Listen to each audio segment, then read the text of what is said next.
अतुलितबलधामं हेमशैलाभदेहं दनुजवनकृशानुं ज्ञानिनानामयग्रगण्यं सकलगुणनिधानं वानराणामधीशं रघुपतिप्रियभक्तं वातजातं नमामि। आज मिथिला के विभूति और नव्य न्याय संप्रदाय के जो प्रवर्तक गंगेश उपाध्याय के विषय में कुछ चर्चा करना चाहते हैं।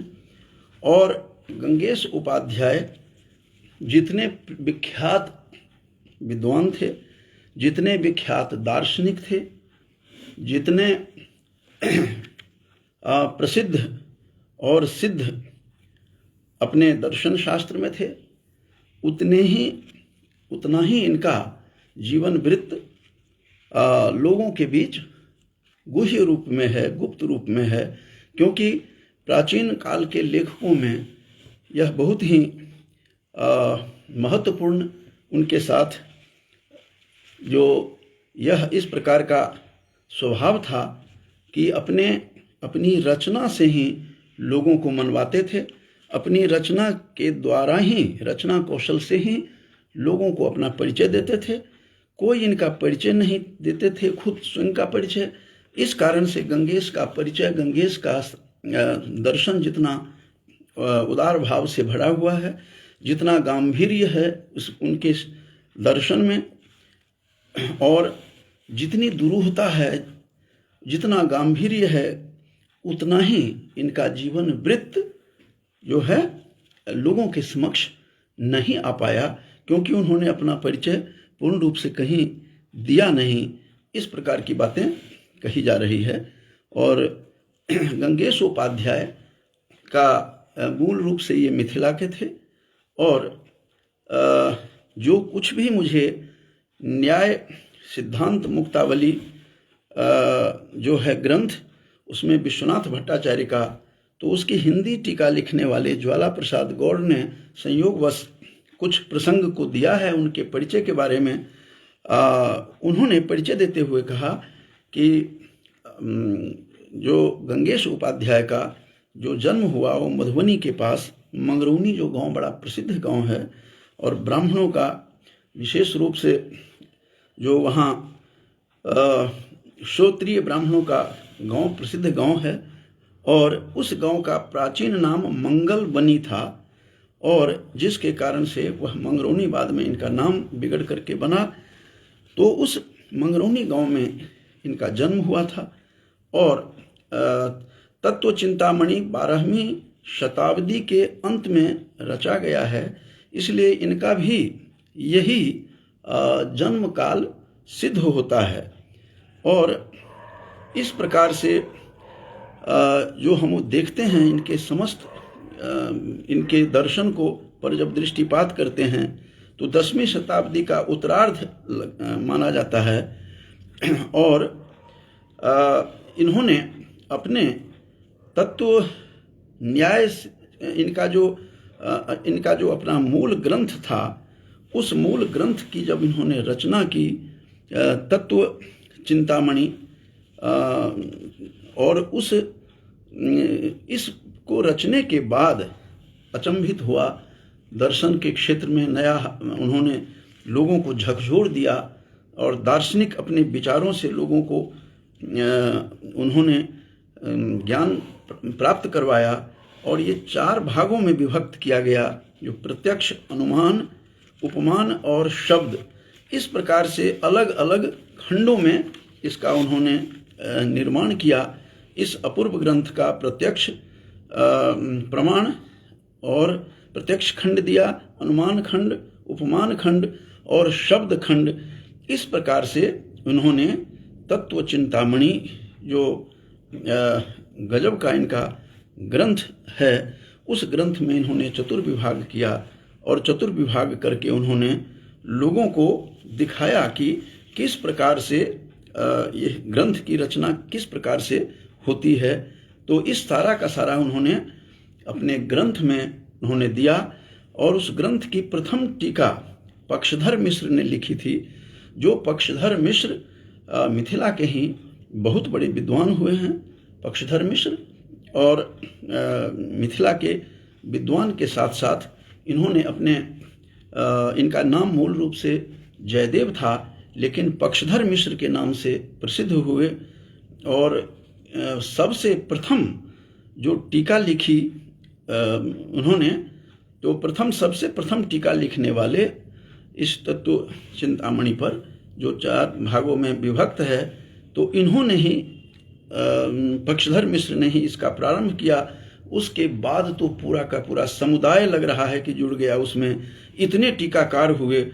और आपको यह बता दूं कि पक्षधर मिश्र के बाद यह नवद्वीप के उसमें चला गया और सारा का सारा नवद्वीप में फैलता गया ये दर्शन शास्त्र। और पक्षधर मिश्र के बाद ही रघुनाथ शिरोमणि आए जो नवद्वीप से थे और वहाँ चला गया। नवद्वीप के ही आचार्यों का कथन है, नवद्वीप के ही न्यायिकों का कथन है कि इनका जो ये एक गरीब घर में निर्धन परिवार में गंगेश का जन्म हुआ था। ये वहीं से हमें ज्ञात होता है कि निर्धन परिवार में जन्म हुआ था। और एक विचित्र सी घटना घटती है इनके जीवन में। कहा जाता है कि घटना यह घटी कि यह पढ़ने में कोई तीव्र विद्यार्थी नहीं थे, गरीब निर्धन घर में इनका परिवार में जन्म हुआ। इनको मामा के घर भेज दिया गया। मामा बहुत बड़े विद्वान थे, वहाँ पढ़ाते थे और इनको भी पढ़ाते थे, लेकिन ये मूढ़ स्वभाव के थे, कुछ मंद बुद्धि नहीं कहेंगे, मूढ़ थे, पढ़ने में रुचि नहीं थी, उदंड थे और इतना ध्यान नहीं रखते थे। इस प्रकार से एक दिन विचित्र सी घटना घटती है इनके जीवन में। और कहा जाता है कि उनके साथियों ने 12 बजे रात में, अर्धरात्रि में, जब खा पी करके वे लोग सो रहे थे, ऐसे स्थिति में उस रात में, घनघोर रात में, अंधेरी रात में, इनके साथियों ने इसको उकसाया और कहा कि कोई व्यक्ति स्मशान से यदि भस्म आग ला सकता है या भस्म ही ला करके दिखा दे तो मैं उसे बहुत धन्य मान जाऊंगा और उसे मानूंगा कि वह पुरस्कार के योग्य है, बहुत ही योग्य है। तो सभी शांत रहे, सभी चुप रहे। लेकिन उनके मन में यह बात बैठ गई और चूंकि इतना सोचते नहीं थे, इतना ध्यान नहीं देते थे, पढ़ाई में अच्छे नहीं थे, लेकिन निर्भीक और निडर थे, इसकी भी चर्चा हुई है। और कहा भी, एक साथी ने कहा कि तुम ऐसा करना, तारा तारा भगवती को स्मरण करते हुए तुम वहाँ तक जाना, स्मशान तक जाना, उसका भस्म लाना। इस प्रकार से जब उसको कहा तो जो मूढ़ स्वभाव के होते हैं वो निर्भीक भी होते हैं और एक जो धुन लग जाए उस धुन में लीन हो जाते हैं। और धुन में लीन होते हुए वो तारा भगवती को स्मरण करते हुए उस स्मशान तक जाते हैं। ये किंवदंती उनके बारे में कहा जाता है। और वहाँ जाकर के जब वो स्मशान के पास पहुँचते हैं, काफ़ी दूर था स्मशान, आग जलती हुई दिखाई दे रही थी। तो वहाँ से जब वहाँ पहुँचता है तो वहाँ स्वयं तारा प्रकट होती हैं। कहते हैं कि तारा एक सिद्ध पीठ है। और इस सिद्ध पीठ के बारे में यहाँ तक भी कहा जाता है कि जहाँ मंडन मिश्र का धाम है वहाँ उग्र तारा भगवती है। और ये भी कहा जाता है कि वशिष्ठ ऋषि ने सर्वप्रथम वहाँ सिद्धि पाई थी, वह सिद्धि स्थान है। इस प्रकार से कहा जाता है। वहीं मंडन मिश्र भी उद्भूत हुए। तो वो तारा जो है उग्र तारा के रूप में वहाँ प्रथित हैं। और जो 10 जो महाविद्या है उसमें भी इनका नाम आता है। तो भगवती भगवती करते हुए ये स्मशान तक जाते हैं। और इस प्रकार से ये गंगेश उपाध्याय वहाँ जब गया तो देखा कि वहाँ प्रकट हो रही थी देवी। और उन्होंने कहा कि उन्होंने उस पर, देवी ने अपनी कृपा उड़ेल दी और जिसके कारण से वो महाज्ञानी हुए। वहाँ से जब 12 बजे रात के बाद, तो कहते हैं अर्धरात्रि के बाद वो गए थे वहाँ। और इस तरह से जब उनके बारे में बातें कही जाती है कि किस प्रकार से वो शास्त्रार्थ वहाँ से आते ही, क्योंकि मूर्ख जिस लाइन से पकड़ता है उस लाइन पर वह चलता रहता है, उसे चूंकि अपना ज्ञान होता नहीं है। और इसलिए जैसे कि ब्रह्म सूत्र में शंकर भी लिखते हैं कि पश्वादिभिर चा विशेषात, जो पशु प्रवृत्ति के होते हैं, मूढ़ प्रवृत्ति के होते हैं, उनकी एक विशेष लक्षण है, जिस लक्षण के बारे में उन्होंने चर्चा की है ब्रह्मसूत्र की व्याख्या करते हुए शंकर ने भी। और जब वो वहाँ से आते हैं, स्वयं तारा भगवती कहते हैं कि अवतरित हो रही थी, और उनको स्मशान में जब वो जाते हैं, वो लड़कों के उकसाने से जाते हैं, अर्धरात्रि में जाते हैं, 12 बजे के बाद की घटना है, दूर है, और उसको कहा कि तारा तारा तारा, उग्र तारा वहाँ की भगवती है, और उसको रटते हुए तुम जाना। और रटते हुए जाने के कारण से जब वो स्मशान में जाते हैं तो स्वयं देवी उपस्थित होती हैं, और उन्होंने अपना सारा ज्ञान, उसमें जितनी भी उनकी कृपा थी, कृपा देने में मातृ जैसी मातृवत्सला होती हैं देवी, और मातृत्व से वो तत्प्रोत होती हैं।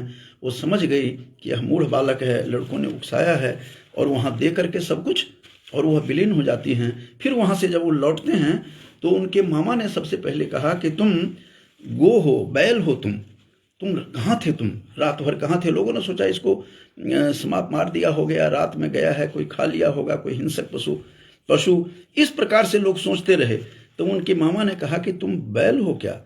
तब उन्होंने अब कृपा जिस पर पूरित हो, कृपाम्बु जिस पर से अभिषेक जिसने कर लिया हो, उसके लिए कोई भी चीज़, कोई मार्ग दुरूह नहीं होता।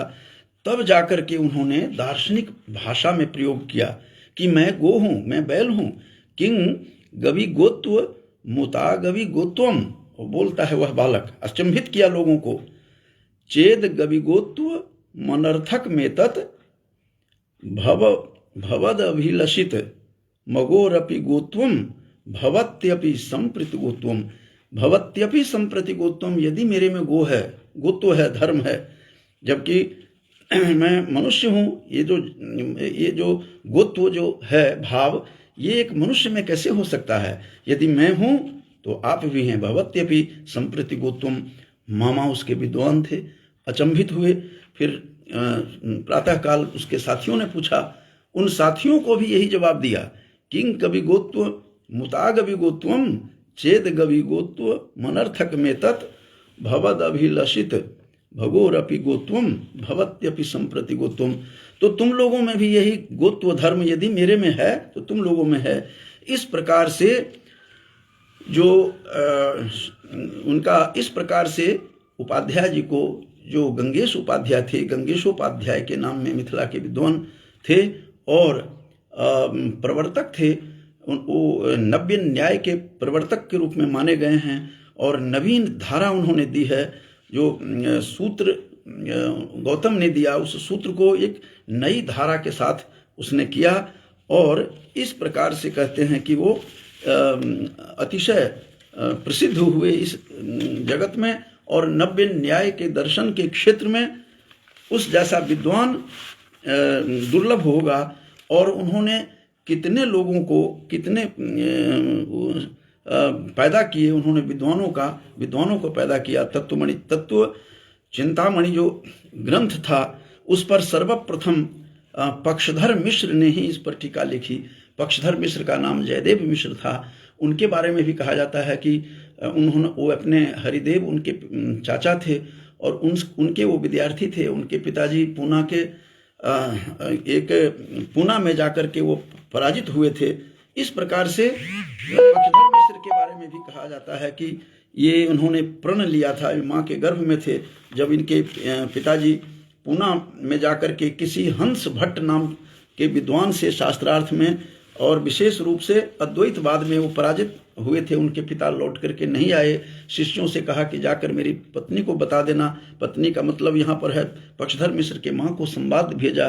पक्षधर उन माँ के गर्भ में थे, वो जन्म लेता है, और फिर उन्होंने ठान ली कि पिता का बदला मैं भी लूँगा। फिर हंसराज, जो हंस नाम के हंस भट्ट थे, हंस भट्ट को शास्त्रार्थ में फिर वो पराजित करते हैं। ऐसे पक्षधर जिन्होंने, उनके बारे में कहा जाता है कि जिसका पक्ष लिया तो उसी का रूप धारण कर लेता है। धारा वहीं बहती है, विजयश्री की जो नदी है वहीं बहा देते हैं। ऐसे पक्षधर मिश्र अपूर्व सर्वप्रथम इस इनके उपाध्याय के, गंगेश उपाध्याय जो प्रवर्तक थे नव्य न्याय की वह स्थली है मिथिला। और विशेष रूप से जिस गांव में इनका जन्म हुआ था वह गांव भी अपूर्व है, मंगरौनी गांव, वहाँ मधुबनी के बिल्कुल साथ में है। और आज भी वहाँ पर उद्भट विद्वान हैं उस गांव में। एक से एक विद्वान हुए हैं। आद्याचरण झा भी बहुत वहाँ के विद्वान हुए हैं। तो इसमें अस्तु मैं उधर नहीं जाना चाहता, लेकिन गंगेश ने जो काम किया, गंगेश का सबसे जो पहला टीका गंगेश के उपाध्याय के कृति पर टीका लिखी वह पक्षधर मिश्र थे। पक्षधर मिश्र के विषय में कभी किसी व्याख्यान में बताऊंगा।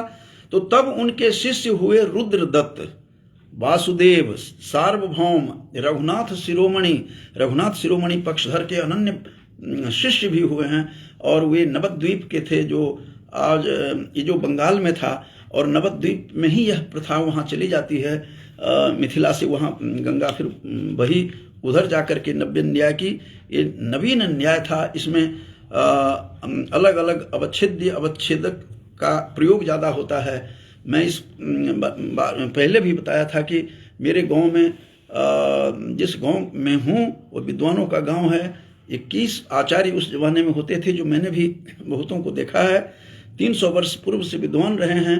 और एक किशोरी झा जो नैयायिक थे, वो बहुत बड़े त्रितला अवच्छेदकता के, और विशेष रूप से नव्य न्याय का जो त्रितला अवच्छेदकता है, उस अवच्छेदकता के अवच्छिन्न अवच्छेदक जो का जो प्रयोग होता है, उसको उनको मैंने नज़दीक से देखा है। लेकिन उस समय मैं स्कूल का छात्र था, मैं समझ नहीं पाता था उनके वैदुष्य के बारे में।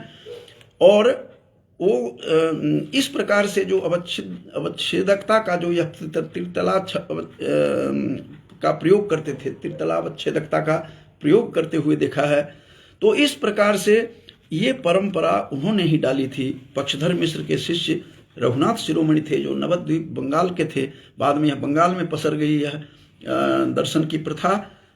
और एक और बच्चा झा न्यायिक भी हुए हैं, जिनके पौत्र को तो मैंने देखा है। बहुत बड़े विद्वान थे, और विद्वान ही नहीं थे, अपने घर पर बैठ करके वो हेत्वाभास निकलवाते थे। जो हेतु कहाँ कहाँ है, कारण है या नहीं, हेतु के समान आभासित होता है, उसे हेत्वाभास कहते हैं। तो ऐसे ऐसे विद्वान, और नवानी गांव के वहाँ के थे वो, और गजब के विद्वान थे, अपूर्व विद्वान थे। ये परंपरा वहाँ चलती रही मिथिला में।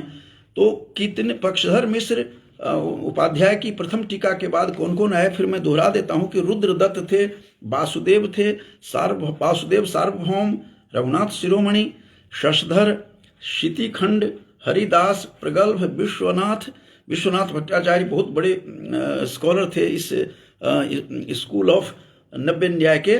और विष्णुपति थे, रघुदेव थे, प्रकाशधर थे, चंद्र नारायण थे, महेश्वर, एवं और अन्य बहुत सारे जो समुदाय बन गया एक प्रथम। यद्य प्रथम टीका उपाध्याय जी की कृति पर, प्रथम टीका तो पक्षधर मिश्र की थी, और आलोक टीका, और उसके बाद ये सारी बढ़ती चली गई। और इसके बारे में कहा जाता है कि उनका एक पुत्र भी जो था, वो अपूर्व विद्वान थे वो, और वर्धमान उपाध्याय उनका नाम था, महान दार्शनिक थे। उन्होंने भी एक नवीन धारा चलाई थी पिता की तरह। और वर्धमान उपाध्याय जो थे, गंगेश उपाध्याय के पुत्र, वो चिंतामणि प्रकाश के नाम से उनका ग्रंथ है, और सामान्य निरुक्ति तत्व चिंतामणि का महत्वपूर्ण अंश है। विशेष रूप से इसमें हेत्वाभास एवं दुष्ट हेतुओं का भी विस्तार से चर्चा हुई है। संक्षिप्त एवं सारगर्भित जो चिंतामणि की व्याख्या अनेक प्रतिष्ठित विद्वानों द्वारा की गई। रघुनाथ शिरोमणि ने तो तत्व चिंतामणि के गूढ़ रहस्यों को विस्तार से बोध कराने के लिए दिधीति नामक टीका लिखी थी, दिधीति नाम की टीका। और इस टीका पर भी गदाधर भट्टाचार्य ने प्रसिद्ध एवं विस्तृत टीका गदाधरी टीका लिखी। कहाँ कैसा वैदुष्य पूर्ण वातावरण था भारत का, एवं विस्तृत टीका गदाधरी टीका लिखी। गदाधरी की जटिलता और गंभीरता को ध्यान में रखकर बलदेव भट्टाचार्य ने, फिर बंगाल के थे, बलदेवी नामक टीका लिखी। और इसमें दिधीति जो टीका थी, उस टीका को लेकर के, और रघुनाथ शिरोमणि की टीका को लेकर के, और गदाधरी टीका गदाधर भट्टाचार्य के गदाधरी व्याख्या समग्र रूप से विवेचन किया है, जो आश्चर्यजनक है। तो इसका श्रेय गंगेश उपाध्याय को जाता है, जो गंगेश उपाध्याय मिथिला के विद्वान थे, और अपूर्व विद्वान हुए हैं मिथिला के। और इस प्रकार से ये सारी की सारी जो नव्य न्याय की जो स्कूल ऑफ नव्य न्याय जो संप्रदाय चलाया, तो उसमें इस प्रकार से उनका नाम है। इसी क्रम में जिनका मैं शिष्य रहा हूँ, प्रोफेसर गोपिका मोहन भट्टाचार्य, जैसा मैंने बताया था, मिथिला से ये धारा बहती हुई, इस दर्शन का यह धारा चली गई बंगाल में, नवद्वीप में। रघुनाथ शिरोमणि विशेष रूप से इसके मर्मज्ञ थे, उन्होंने प्रचार प्रसार किया और एक से एक विद्वानों को, भवानंद भी हुए हैं उसमें, जबरदस्त लेखक थे, जबरदस्त नैयायिक थे भवानंद, जिनका कारक चक्र भी है। तो हमारे गुरुदेव प्रोफेसर गोपिका मोहन भट्टाचार्य, जो मूल रूप से बंगाल के ही थे, और वो हम लोगों को पढ़ा, जब तीन भाषाओं पर, 3 विद्याओं पर विधि, जो अलग अलग जो विभाग है, साहित्य है, व्याकरण है और नव्य न्याय, तीनों की त्रिवेणी के रूप में थे। गंगा त्रिवेणी बहाया करते थे कुरुक्षेत्र विश्वविद्यालय में। तो वो इसी परंपरा के वो विद्वान थे। नव्य न्याय में पढ़ाते हुए भी वो पूरी गहराई में ले जाते थे, फिर कहते थे कि तुम लोगों का यहाँ से मतलब नहीं है, इतना तक पढ़ो। तो ऐसी परंपरा में जो रहने वाले, इस परंपरा में रहने वाले, उनका पुत्र वर्धमान भी, उपाध्याय भी गजब के स्कॉलर हुए। उस समय लोग उपाध्याय लिखते थे, अध्यापक को उपाध्याय कहा जाता था। और इसी प्रकार से उसी क्रम में इन्होंने सारा का सारा दर्शन शास्त्र को विस्तार रूप दिया, जैसा कि मैंने गिनती कराया है कि गदाधर भट्टाचार्य जैसे लोगों को भी इन्होंने जन्म दिया इस दर्शन ने। और मधुनाथ, गोकुलनाथ, भवानंद, शशधर, दुनिया भर के जो दार्शनिक, विशेष रूप से नव्य न्याय की जो परंपरा थी, उस अवच्छेदकता की परंपरा में ये उद्भूत हुए थे। तो किस प्रकार से दिधीति नामक, जो खास करके विशेष रूप से रघुनाथ शिरोमणि की टीका थी दिधीति, वो इतने प्रसिद्ध हुई कि उस पर टीका के ऊपर टीकाएं लिखते रहे लोग। तो ये सारा कुछ अभी जो मेरा मिथिला महात्म्य चल रहा है, उस महात्म्य के प्रसंग में अनेकों दार्शनिकों का दिया है कि किस प्रकार से थे वो। पक्षधर मिश्र इनके परंपरा से प्रथम टीकाकार थे, उनका किसी दिन और भी इसके ऊपर बताऊंगा कि किस प्रकार से वो इस दुनिया में आए और किस तरह से इस भारत के का दर्शन के क्षेत्र में भारत को शीर्ष पर पहुंचाने में कितना बड़ा योगदान था। किस प्रकार के विभूति थे, जो जिनका बालकाल बताया है मैंने कि गंगेश उपाध्याय बालकाल में मूढ़ प्रवृत्ति के थे, पढ़ने में रुचि नहीं थी। और तारा भगवती का क्या उनकी कृपा उन पर हुई। लोगों ने, बच्चों ने उकसाया, वो गया स्मशान में रात्रि, अर्धरात्रि में, और सोचा कि यही काम कर सकता है। लोगों ने तो मजाक में किया, लेकिन क्वचित दोषों पे गुण आए थे, पिताजी हमारे कहा करते थे। कहीं पर दोष गुण हो जाता है तो वो रात्रि इसके लिए एक ज्ञान की रात्रि थी। जैसे ज्ञान प्राप्त हुआ महर्षि दयानंद को भी शिवरात्रि के रात में जैसे ज्ञान की प्राप्ति हुई, बोध हुआ, तो इसको बोधोत्सव मनाते हैं। उसी प्रकार से गंगेश उपाध्याय को भी बोध हुआ। और ईश्वर का जब जिस पर कृपा आ जाती है तो फिर कोई भी कुछ भी कर सकता है, जिसका उदाहरण गंगेश उपाध्याय हमारे समक्ष विराजमान है। तो इन्हीं शब्दों के साथ आज का जो मेरा वक्तव्य था कि किस प्रकार से ये तारा भगवती का जो कृपा हुई, तारा भगवती उग्र तारा की सबसे, जैसा कि मैंने बताया था, वशिष्ठ मुनि को सर्वप्रथम सिद्धि प्राप्त हुई थी इससे, और उसके बाद अनेक सिद्धि प्राप्त हुई, जैसे जिनमें जो नव्य न्याय के प्रवर्तक थे, फाउंडर थे, गंगेश उपाध्याय को किस प्रकार से ज्ञान प्राप्ति मिली। और मामा को ही प्रश्न करते हुए, इसको दोहराते हुए इसको मैं समाप्त करूंगा कि पूछा उसको कि ये गो, तो मैं यदि गो हूँ, मामा ने उसको कहा तुम बैल हो, तुम गो हो। गो के अनेकों शब्द है। गो के अर्थ हैं पृथ्वी भी है, इंद्रिय भी हैं, बैल भी हैं, गाय भी हैं। तो उनको बैल कह करके संबोधित किया, गो। और गो कहा तो उन्होंने कहा कि किंग गवि गोत्व मुता गवि गोत्वम चेद गवि गोत्व मनर्थक में तत् भवद अभिलषित मगोरपि गोत्वम भवत्यपि संप्रति गोत्वम। यदि मैं गो हूँ, वो धर्म मेरे में है नहीं, गोत्व धर्म यदि मेरे में नहीं है तो सब में नहीं है, मेरे में है तो आप सब में है। इस प्रकार से अचंभित करने वाला, नव्य न्याय की धारा को फोड़ने वाला, धारा को प्रवाहित करने वाला, गंगा को प्रवाहित करने, ज्ञान गंगा को प्रवाहित करने वाले गंगेश को, ऐसे गंगेश उपाध्याय को मैं कोट सह नमन करते हुए अपनी वाणी को विराम देने से पहले यहाँ पर पुष्पिंदर कुमार जी सारे विद्वान सब बैठे हुए हैं, उनको भी मैं धन्यवाद ज्ञापन करता हूँ। और एक डीएवी स्कूल लुखी से जो हमारे प्रिंसिपल गजेंद्र शर्मा जी हैं, उनको भी मैं बहुत बहुत धन्यवाद देता हूँ। ये श्रवण करते रहते हैं, जबकि ये साइंस के विद्यार्थी हैं, फिर भी इनको गहरी रुचि है भारतीय दर्शन में। और हमारे गांव से जो खुद भी संस्कृत के ज्ञाता हैं और जिनका मैंने नव्य न्याय के किशोरी झा बता रहा था, इन्हीं के वंशज थे। और सुरेश झा जी हैं जो हमारे पौत्र हैं विशेष रूप से, वो भी जुड़े हुए हैं, उनको भी मैं आशीर्वाद देता हूँ, ये भी सतत जुड़े रहते हैं। तो आज का जो मिथिला में कंट्रीब्यूशन कितना है, कितना बड़ा योगदान है गंगेश उपाध्याय का, खास करके इस दर्शन में, उस दर्शन के विषय मैंने आपको थोड़ी सी जानकारी दी है। इन्हीं शब्दों के साथ मैं अपनी वाणी को विराम देता हूँ। बहुत बहुत धन्यवाद।